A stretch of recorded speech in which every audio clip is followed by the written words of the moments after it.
Hey everyone, welcome to the review from Is It Escape on YouTube. It is 10:49 p.m. I just finished watching Snake Eyes G.I. Joe Origins. Before I get to the details of this review, I want to state that it is spoiler free as per usual. Snake Eyes was one of those characters that I loved growing up as a kid.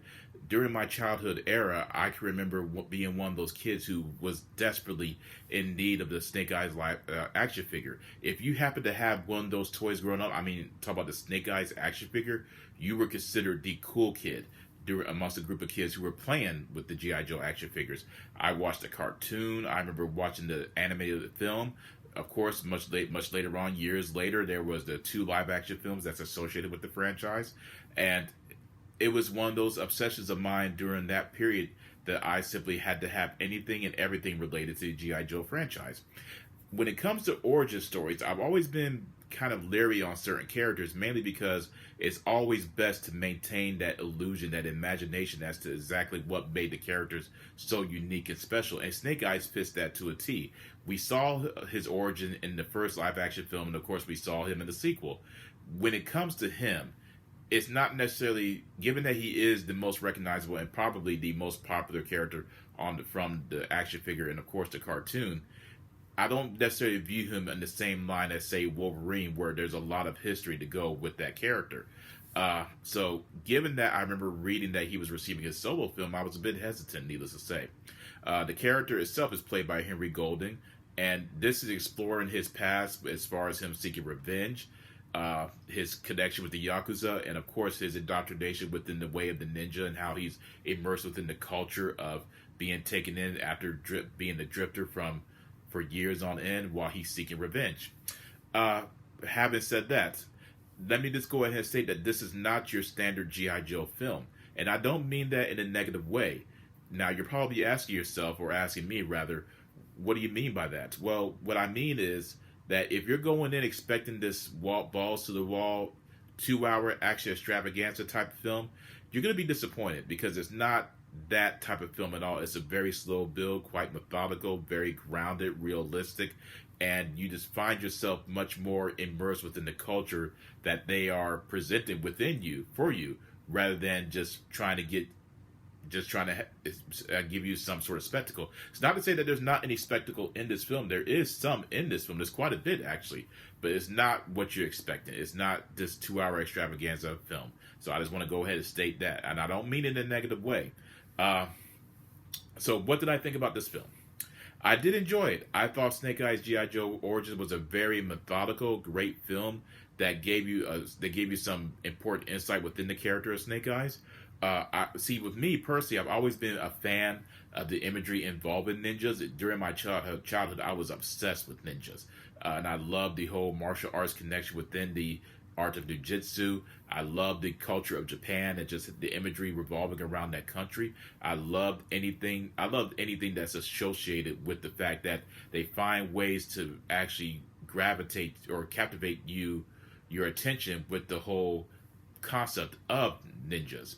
And what I think is so special about this film is not so much about how he's mastered it immediately. He does struggle, and Henry Golding does an amazing job as playing that loner type character where he's not exactly sure of his purpose within the world, nor is he sure of his purpose within within the Japanese culture. He's not exactly sure as what he needs to do, as he's not a man of pure heart. And I think that's what makes the film even more special, that it is an examination, a character examination, more of a character detailed story, rather than something that is just going to completely blow your mind for 2 hours. But having said that, I thought that it very well executed what it needed to do. And if my hunch is correct, and I don't want to get into spoilers here, if my hunch is correct, it's going to be a lot more faithful to the character representation, should there be a sequel, or if they just go ahead and jump into the G.I. Joe related franchise in general, where it's more of an ensemble film. If they go in that direction, then it's going to be a lot more faithful to the character, in my opinion. I love anything that's a slow build anyway, so it'll make the emotional connection that much more surprising and unique, rather than just having it happen immediately. But Henry Golding did an amazing job as a character. He was very fun, has a dry sense of humor, and he's very gritty. He works the character well, and he acted it quite remarkably, in my opinion. Storm Shadow, I thought the interesting thing about Storm Shadow was that they gave him a lot of focus as well.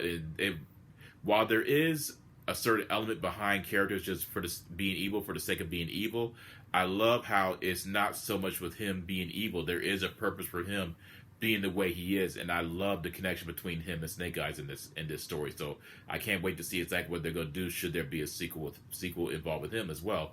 The only thing I didn't particularly like within this film is I didn't like the actress that they got to play Baroness. I did not like her because I love Sienna Miller. Sienna Miller was the perfect Baroness for me. She is just a remarkably beautiful woman anyways. She captured that whole seductive nature, and I just did not particularly care for Baroness in this film. Not to say that I know there might be some people who like her in this one, but I just particularly didn't care for her performance. It didn't make sense for them to change her character, and in actuality, I felt it didn't really make sense to include her in this film when it comes to Cobra.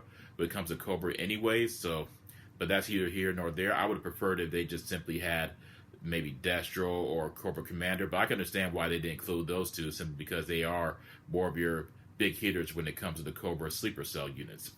But Scarlet O'Hara makes an appearance in this film. She's played by Samara Weaving, the daughter of Hugo Weaving. She does a great job. I love seeing Scarlet show up. And one of the things I do appreciate about this film, too, is that when it does get into the G.I. Joe related action, it does feel like a G.I. Joe film, which I do believe what was missing in the first two films, that it didn't necessarily feel like a G.I. Joe film.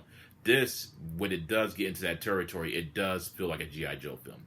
But other than that, I have to say, I thought that the film did a great job. I was entertained. I wasn't for 1 second bored with the film. As I mentioned, it's a very slow build. I don't want to give anybody any type of false impressions as far as how you're going to perceive this film, because it's not going to be for everyone. And I'm not sure that I would recommend it for kids. And I'm once again not trying to put down any kids or anything, but it's not that type of film where the kids is going to keep the kids' attention for 2 hours plus. This is more of an adult feature where you are required to sit there for 2 hours and you have to focus and pay attention to what's going on, which is very rare when you think about G.I. Joe. You're not necessarily thinking about anything that is a 2 hour plus methodical build. You are thinking just explosions everywhere. That's what you're thinking about. You're thinking colorful visuals and you're thinking explosions everywhere, and this film does not have that. But for me personally, I love anything that involves Yakuza storylines and the imagery of the ninjas and of course the culture of Japan. It's all that encompassed within one cinematic format, and I love what they did with this film. Just for me, I loved everything about it. That is my review of Snake Eyes G.I. Joe Origins. It's very, as I mentioned, it's not in the vein of, say, Logan or the Wolverine or even X-Men Origins, but it is something that is self-contained within its own universe, and perhaps that's the best way to look at it. Just a standalone origin film that you could either take it or leave it. And I would prefer for people to give it a chance, because it's definitely different, and it's perhaps different as what's needed when it comes to origin stories, rather than simply what we've come to expect when it comes to these type of stories. But that is my review of Snake Eyes G.I. Joe Origins. For my final rating, I have to give it a 4 out of 5. And again, I'm taking that 5 out of 5 away, because I did not like Baroness in this film at all. But either way, that is my review of Snake Eyes. I hope you guys enjoyed it. Leave a comment if you want to. If you have watched the film, let me know what you thought about it. Provide a like and let me know on my Facebook what you thought about it. That's my review, and I hope to hear from you guys, and you'll be hearing from me again. Take care, and peace out.